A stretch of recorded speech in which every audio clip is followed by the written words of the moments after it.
Dito ba talaga pag 30 na? Sa vlog na to, makikita nyo kung gaano ako hindi ka-aesthetic.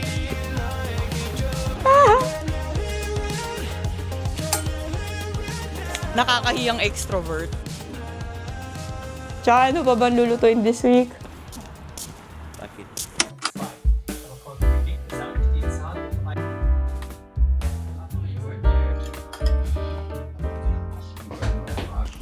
Hello guys. So, ay, hindi pala yung I have now 2 channels. Kasi, feeling ko mas gusto ko kasi mag-vlog in Filipino. Mimiss ko kasi talaga mag-Tagalog.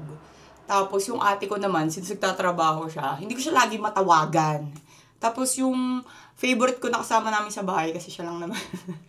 Nasa Pinas siya, tapos parang merong 6-hour difference. Tapos parang di naman siya lagi available.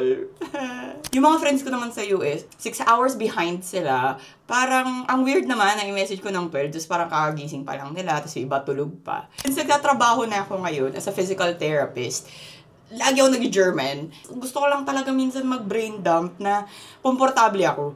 Ang hirap magkwento. Pero being a daldalera, kailangan ko siya gawin to just keep me sane. Para masustain ko yung studying, doing ng chores, at kung ano-ano pa. I'll be sharing more in this channel. Yung buhay ko, kung paano kakanal. Mahirap maghanap ng friends na kanal, ha? Kung meron man dito sa Germany, please i-message nyo ako at sana malapit kayo. Since Saturday ngayon, kailangan namin mag-grocery kasi nagbi-meal prep ako. At saka medyo busy na rin kasi sinusubukan ko talaga mas lagi mag-aral. I just plan to enjoy and then just talk about what I plan with this channel. I hope you guys will be my internet friends kasi medyo mahirap ngayon. Okay naman ako. Di naman ako lonely. Sanay naman ako na may sariling mundo. Siguro ito yun. This is gonna be my sariling mundo. Since kailangan na mag-grocery at mag-gala naman si Oliver dahil napakabagal ko kumilos, mag-get ready na ako. Pikaltes es? Ano ba yan?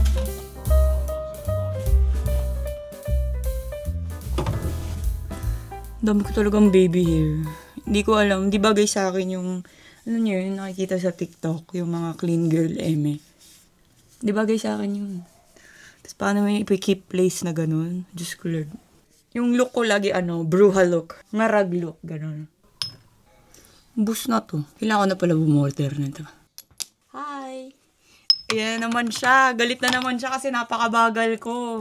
Tapos ang lakas pa ng loob ko mag-vlog, diba? Diba? Napakasimple lang ng aking skincare routine.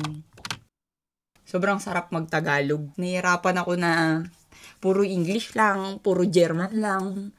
Alam mo yun? Minsan talaga nagde-default ka lang sa Tagalog eh.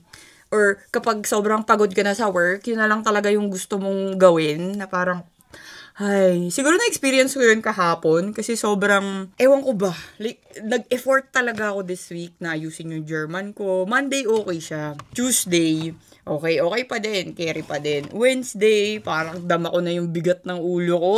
Thursday, sabi ko, sige, ilaban natin kasi isang araw na lang naman. Tapos, pagdating ng Friday, Diyos ko, sabog talaga yung grammar ko. Kasi nagsusorry na lang sa mga pasyente ko. Kasi sabi ko talaga, feeling down for irigidol, no? Naubos talaga yung German ko. Diyos ko, day. And speaking of, naubos din yung ilaw ko. Tapos, I called my sister, tapos sabi ko, sis, gusto ko na talaga mag-Tagalog. Tapos sabi niya sa akin, hi, ganyan talaga. Tapos sinabi ko nga sa kanya yung idea na gusto ko mag-come up with a channel na nagtatagalog ako. Kasi okay naman yung isa ko, but it's more centered on English. Nag-i-English ako dun. Kasi naman, parang gusto ko rin naman makatulong dun sa iba na mag-share ng ideas ko kung paano ko napag-aral na German, paano ako nakapunta dito sa Germany, tsaka yung adventures ko dito. Pero, masasabi ko, there's this itch na hindi ko talaga ma-scratch, na parang, na I just want to have more memories na yung hindi ko kailangan masyado mag-effort. Kasi I know na kapag authentic yung isang bagay, mas lalabas siya na effortless. I'm not saying na hindi authentic yung isa, but kasi ang dami kong information na pinipresent dun. So, kailangan ko siya gawing mas ayusin para mas ma-deliver ko ng tama. And madalas, nabubulol ako. Siguro mga Filipino lang yung ganun, no? Alam nyo na na-overthinker ako. Dami ko sinasabi. Minsan kasi parang pag nag-vlog ako in English, nabubulol talaga ako. Although, I do not want to lose that yung paano ko mag-English. Kasi natutunan ko din naman yun sa US. And I feel like I can broaden my audience doing that. Pero, iba pa rin talaga kung magtatagalog ka. Parang, ang refreshing, ang nakakahinga yung utak ko. Alam niyo yun. Anyway, gagalit na ba si Boss Oliver? Okay na yun. Sunblock lang ang ating panlaban today. Oliver, lasons. Lasons, gin. Magsusuklay pa ba ako? Okay na yan. Tinatali ko lang din naman. Sa vlog na to, makikita nyo kung gaano ako hindi ka-aesthetic. Hindi ko alam kung saan part ako aesthetic. Hindi ko alam. Wag na lang. Ayoko pahirapan yung sarili ko. Yun na lang siguro. I mean, darating tayo dun, no? Yep. Oh, yan na. Tara na. Nagagalit na siya. Shoutout nga pala dun sa nagsabi na sobrang gloomy sa Germany. Hindi daw umaaraw. Like, ano to? Ano to? Ano to? Pag sinabi na madilim minsan, tapos malamig, pag winter, normal yun. Ganon din sa ibang bansa. Wala akong nakitang pagkakaiba ng winter dito sa Germany sa winter sa Texas. At Texas yun ha, mas madalas umaraw dun. Pero ganun talaga. Kaya ako, parang pag sinabi nila na pag winter gloomy, madilim, ganyan, ginagawa ko lang, luluto lang ako, or nag-hobbies. Sa ilang taon na nag-aaral ako ng German, feeling ko karamihan dun, or yung hard work na ginawa ko is winter ko ginawa. Tapos pag scroll ko sa TikTok, merong winter arc eme.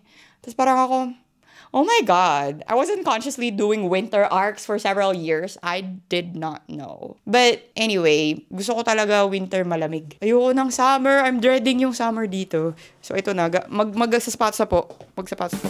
Can I just go on my Birkins? Yes, because you're driving and then come back. It's just go to Raven, right? Hindi na ako Huwag ka na magre-reklamo. Alam mo, 4 degrees? 4. 40? 4.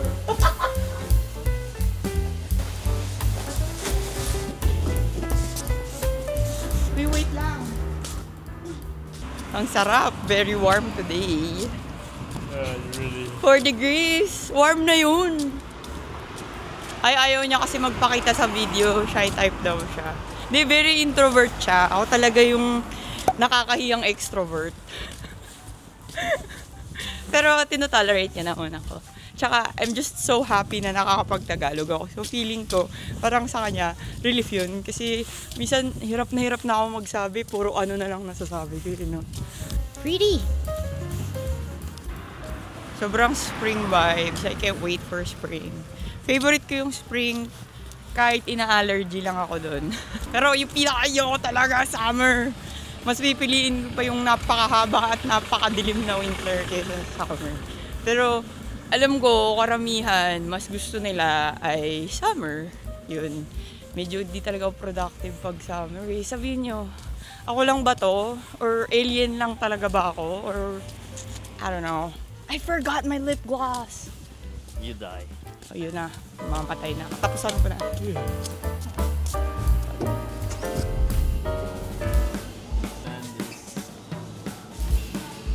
Yeah. Ang gusto ko sa tas. Cheap, €1.11. Kinda cheap. Okay. I don't know. Und warum? Brauchen wir cheese? No, we have cheese pa. Okay. Oh, Sabrina Would be a Carpenter. dream if it was 69 cents. It's actually a good price. Diba, English na naman. Hindi na makapag-Tagalog. Yeah, pwede na yan. Gets niya yung mga simple words. Pero more than that, hindi na. Kailangan ko pa siyang turuan. Akala nyo ba, ako mag-a-adjust dito? Hindi. Niluto namin puro halos that Asian food. Do they have strawberries here? You mean fresh? I mean, right now, is it in season? No. Kailan yun in season? I love you. I love you. I thought you were gonna cook tortellini. Tortellini? Maybe don't. Like, how come it's just 26 euros? How? How is that all 26? Quick haul lang ng binili namin. Hindi ko talaga akalain na parang 26 euros lang yun. Kasi kung nasa US ako, I know abutin ako ng mga $30. And right now, medyo madali lang mag-convert kasi it's like 1 euro is like almost equal to $1. So parang inisip ko parang, paras lang sila. Ito, chicken, beef, egg. Medyo skeptical ako dito sa egg na to kasi parang mas mababa yung price niya. Pero kasi, 10 lang siya. Alam niyo yun, yung shrinkflation. Parang ganun. Parang minamarket siya na mas mura, pero yun pala, mas konti. Di ko alam kung magkano yung isang dosenang itlog dito. Oliver, we feel costed this here. €2. So, siguro may dalaw pang itlog, mga around 250-ish. Do you think so? Yeah, but probably not more than 3, no? No, like if you convert it, it's like $2.20 to $2.30. Okay. So, technically, medyo mura pa rin yun. Kasi sa US, parang mga around na sa huli kong look was around $3-4. Wala ko nakikita isang dosena dito. Laging 10 or 18. So, wala to sa listahan. Si Oliver kasi, ano yan, panira yan ng grocery ko. Gusto niya kasi yogurt. Ako daw mahilig masyado sa yogurt. Bilang asthmatic, medyo, relax lang ako kapag dairy. Hindi pwede masyado marami. Ito, bok choy. Mahal yung bok choy. Dry oil. Mahal siya. Pero, since gagawa kami ng kare-kare, kailangan siya. Okay, fine, boss. What? Andun siya sa tabi. Ayaw niya magpakita sa video kasi ano daw siya, shy. Pero nandun naman sa Instagram ko yung mukha niya. Anyway. Mag-hi ka na kaya? Just say hi. No. Wala ka. I can't see you. Hi. Mahihain kasi talaga siya. Ginger, kasi di ko alam. Wala naman sa ulam yan eh. Teka lang, ang gulo talaga ng haul ko. Ang ulam namin for this week ay kare-kare, chicken na fritada, mystery pasta, because he just likes to cook kung ano mang pasta yung gusto niya. So, di kasi nagpa-follow si Oliver ng recipes. So, tinatawag na lang yun na mystery pasta. Tsaka ano pa ba lulutuin this week? Meron pa kami mga vegetables na pwedeng side dish. Kasi kapag nag-uulam kami, gusto ko lagi mayroong meat, tsaka veggies, tsaka mahilig si Oliver sa veggies. Well, bumalik na tayo sa napakagulo kong grocery haul. Beans. Kasi ito, siguro it's more of a treat kasi out of season talaga ang avocados at this time. Tsaka mahal siya dito. Well, kahit naman sa US, yung avocado. Tapos ang liit lang. Parang sa Pilipinas, lumaki ako nun, ganyan. Tapos, hindi lang binibili. Pero, wala tayo ngayon sa Pilipinas. Sa ibang bansa tayo. Gusto ko talaga ng avocado. Ito, tsaka condensed milk. At dahil napakarami nito, feeling ko gagawa pa ako ng dessert na merong ganito. Ano kaya? Oliver, what do you think of, jello na meron nito? Okay.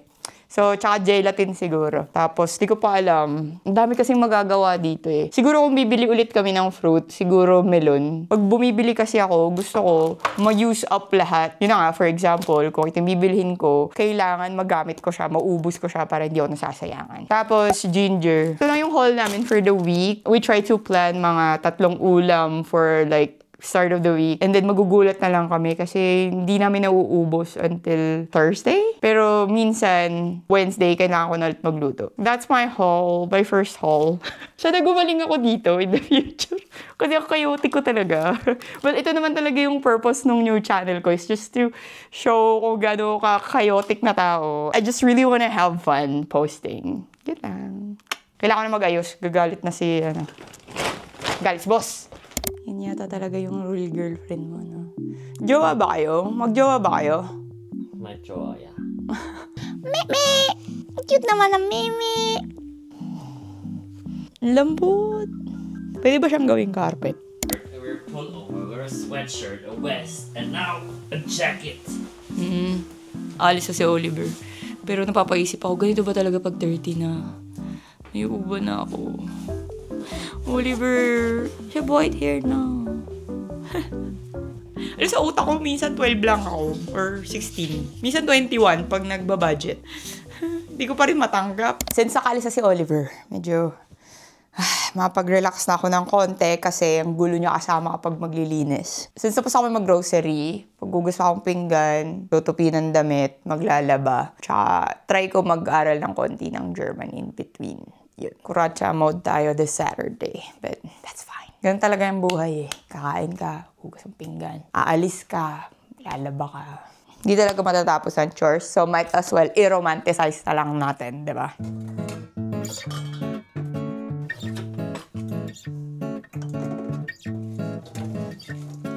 Yan, makikita nyo yung mga struggles ng malitang apartment.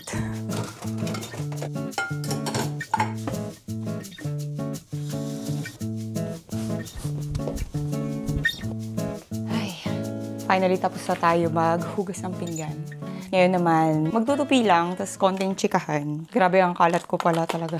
Honestly, sanay naman talaga ako household chores. Usually, kapag weekends ang ginagawa ko, naglilinis lang talaga. Tapos, kunyari, kailangan magtupi. Ginagawa ko yung nabanood ng TV. Kaya minsan, ang hirap tuloy manood ng TV nang walang ginagawa kasi nasanay na. Tsaka, medyo maraming labahin kasi nga, dahil sa mga thermals. Dahil winter. Hirap kasi pag nagko-commute tapos giginawin ka. Pero I find yung winter dito sa Germany, hindi siya kasi lamig nung aircon nung kaibigan ko. May kaibigan kasi ako sa New Mexico, tapos pumunta kami sa kanila dati nung winter. Tapos nagulat ako winter, tapos naka-aircon pa rin. Feeling ko, yun yung nag-train sa akin, kaya hindi ako masyadong lamigin. Pero importante pa rin na mag-thermals. Today is like just, you and me just getting the feel kung paano ba tong vlogging na to. Honestly half day pa lang ng pag-vlog ko, medyo na-feel ko na agad na medyo na-relax ako kasi parang, oh my God, pwede pala mag-vlog ng Tagalog. Kailangan na siya i-move sa ibang channel kasi nga, ayoko lang malito yung mga tao na parang, uy, bakit siya mas maraming beses nagtatagalog? And at the same time, ayoko rin naman maubos yung oras ko kaka-subtitle. Pero may automatic subtitle naman. Pero kasi minsan ang gulo, ang hirap niyang i-edit kapag marami kang iibahin. Tapos, ayoko na daldal ko. Ayun. Yan naman yung tutsang ko.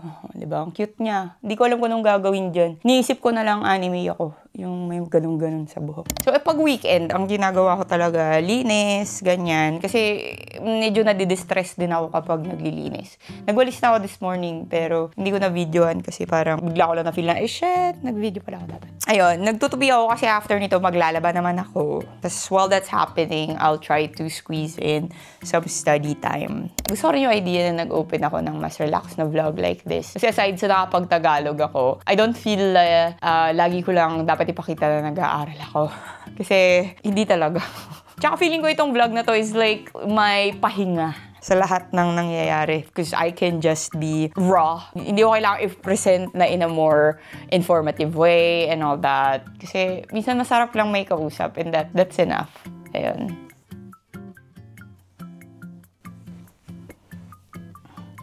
Hello! Hi! Meh.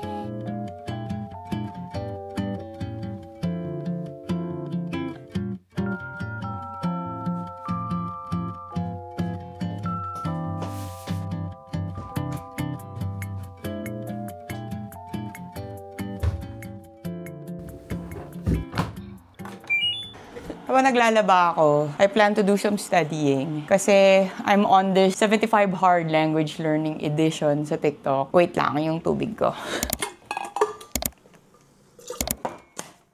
Okay, we're here. Yung 75 Hard, challenge siya dun sa TikTok. Nakita ko siya and I got inspired. May nakita ko na isang TikToker and she was like, learning German, tapos she was tracking like what she was doing every day. Kasi nagkasakit ako ng January and I feel like gusto ko makabalik dun sa dati kong routine na nag-aaral araw-araw. Kung iniisip nyo na adik ako mag-aaral, medyo. Gusto ko kasi talaga mag-improve sa German kasi nagtatrabaho ako as a physical therapist sa geriatric field. Gusto ko talaga geria and I'll probably talk more about that in the future, about kung ano ako as a PT. Siyempre, kasi pag matanda, hindi naman lahat nakakaintindi ng English.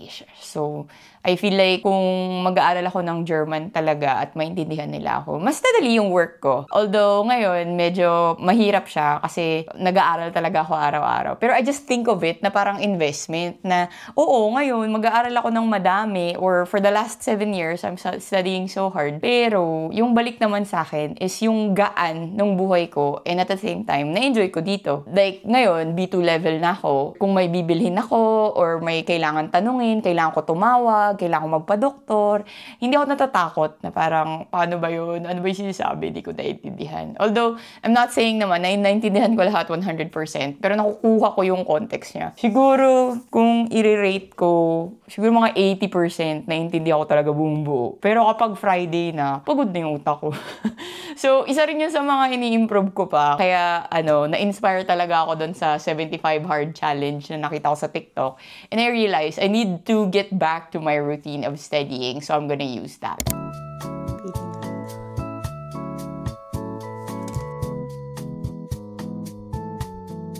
Saya. Grabe. Wow.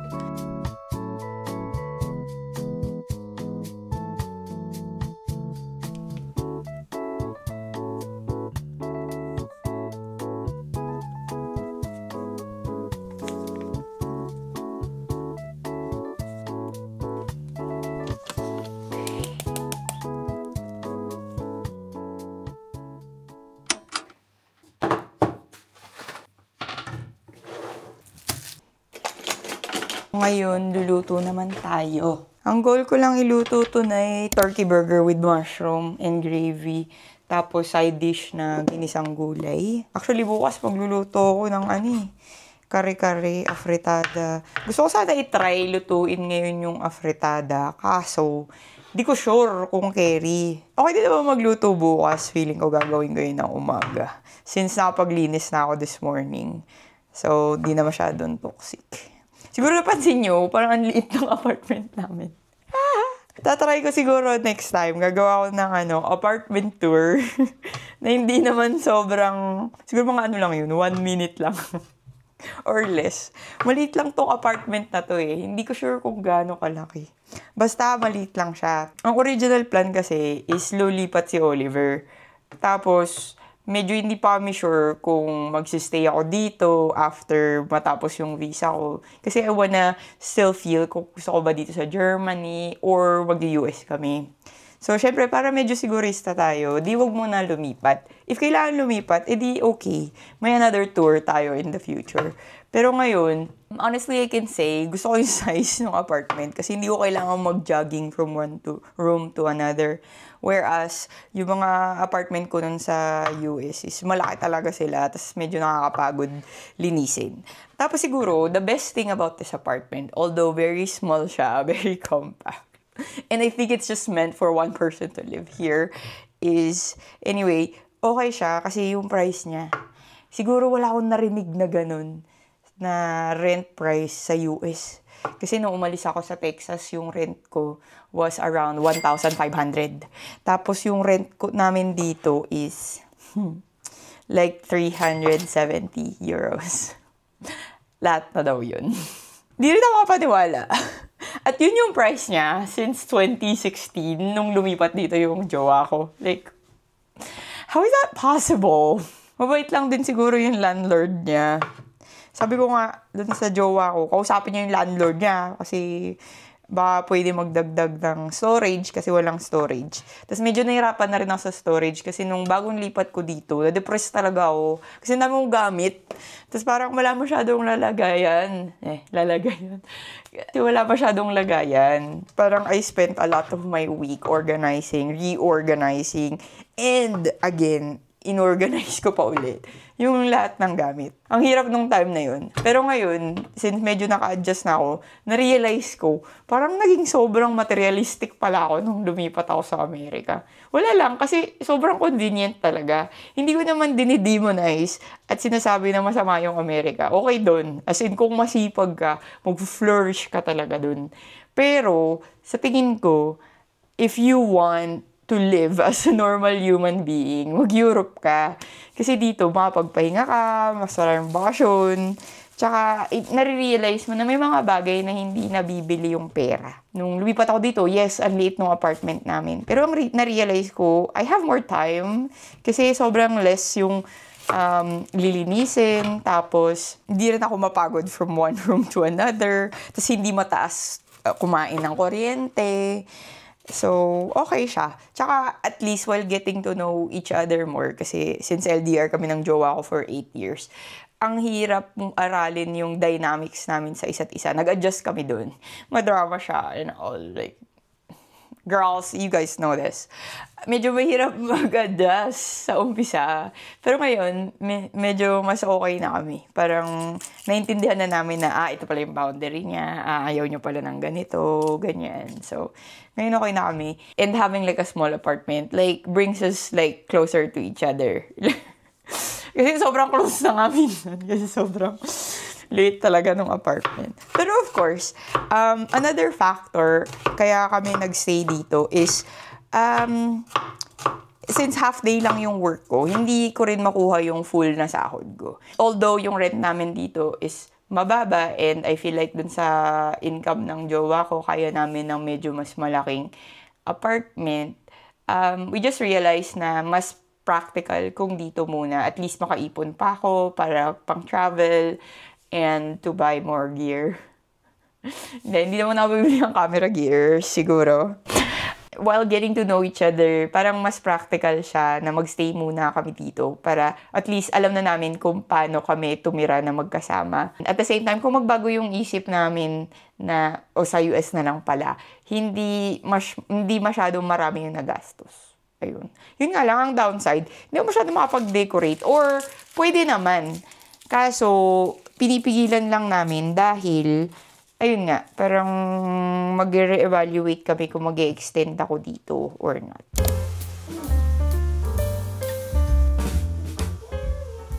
Just wanted to say na hindi ako magaling magluto, pero mahilig ako magluto. Hindi ko alam, yun talaga yung number 1 ko na ginagawa kapag nasistress ako, magluluto lang ng food. Feeling ko normal naman yun pag Pilipino, no? Mahilig talaga tayo kumain. Yung jowa ko di niya maintindihan yun, na parang, bakit kayo habang kumakain, iniisip nyo na agad kung ano yung kakainin nyo sa sunod na meal? Parang ako, normal naman yung ginagawa yun. Mahilig lang talaga siguro mga Pilipino sa masarap na pagkain. Tsaka feeling ko naman, kahit ngayon, hindi pa ako sobrang galing kaluto. By just doing the practice of cooking each time, feeling ko naman nag-improve ako. Or feeling ko naman nag-i-improve ako. Tsaka sabi dun jowa ko, nag-improve daw naman ako magluto kahit papano. Grabe yung kahit papano, no? Para napilitan pa. Pero edible naman siya. Wala pa namang nadidisgrasya sa mga luto ko. Pag nagluluto kasi, parang nababawasan yung pagka-homesick mo, especially kung Filipino food yung niluluto. Like, for me, pag namimiss ko talaga yung Pilipinas, magluluto ko kahit medyo mahirap siya. Tsaka, thank you sa lahat ng mga YouTubers, tsaka TikTokers na nag-upload ng mga recipes nyo. Thank you so much. Sinisave ko yan lahat. Kasi natututo ako sa inyo. So, helpful naman siya. Helpful ang aking tinatry ko kahit doom scroller ako, tinatry ko mag-scroll ng may silbi. Grabe mo ang kawawa yung mga turkey patty. Naiwa ko na siya kagabi, so lalagay ko na lang. Ano to mga natutunan ko kay Chef Gordon Ramsay. Saan mo nakuha yung chismis mo na yan? Facebook? Kay Pamela. Sila sa Japan. Makairich ko ni address niya na. Wala yung address niya. Gumagawa ko ng B-roll na pachika ko. Tumawag kasi yung friend ko. Sobra love na love ko yun. Yan na yung niluto ko. Tingnan nyo naman. Sobrang, siya, lunod. Lunod sa gravy. Ay, kaya-kaya. Yun lang yung ulam natin for tonight. And tomorrow, magliligpit muna ako dito, ha?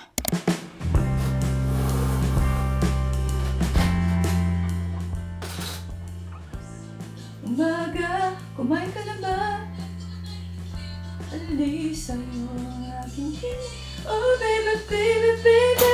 Halika, tara na. Pumunta sa Luzon, Visayas ba?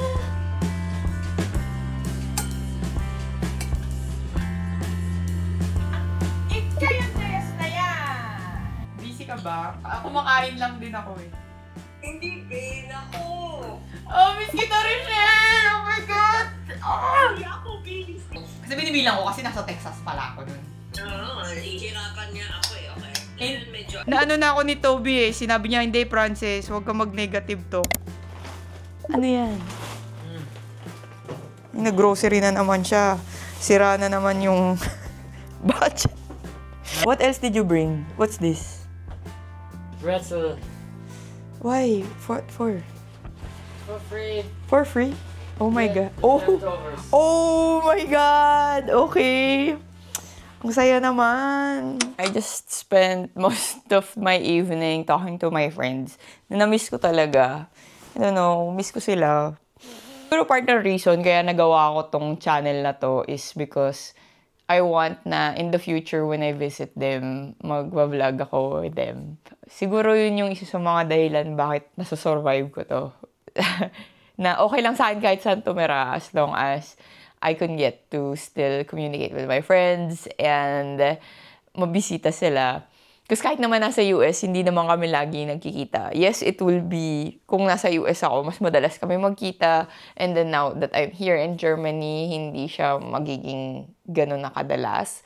But I'm happy that my friends still make time to talk to me. Kamustahin ako dito and all. Iba talaga yung bonding kapag, alam mo yun, you're at home with people. Sobrang overjoy ko. Wala mo masyadong masabi. Miss ko lang talaga sila. Buti hindi ako naiyak. Siguro tapos na ako sa face na yun. No? And what time is it? 11. Ayun. So, 11 na and I haven't showered yet. So, I guess I'll just read and listen to one podcast para matapos ko yung 75 hard challenge ko tonight. Na-feel ko na marunong pa rin ako mag-Tagalog. At saka, parang nakahinga yung utak ko kasi comfort language ko talaga yung Filipino. Thank you so much just for welcoming me in your internet space. I'm so excited to share more of my adventures here in Germany, mapagod man yan or bad. Because, I don't know, I'm really just gonna make this channel like my comfort channel. See you guys next time. Tschüssi! Tschüss! Ano? What is this? Butter. Butter. Holy! And pretzel! Oh my God!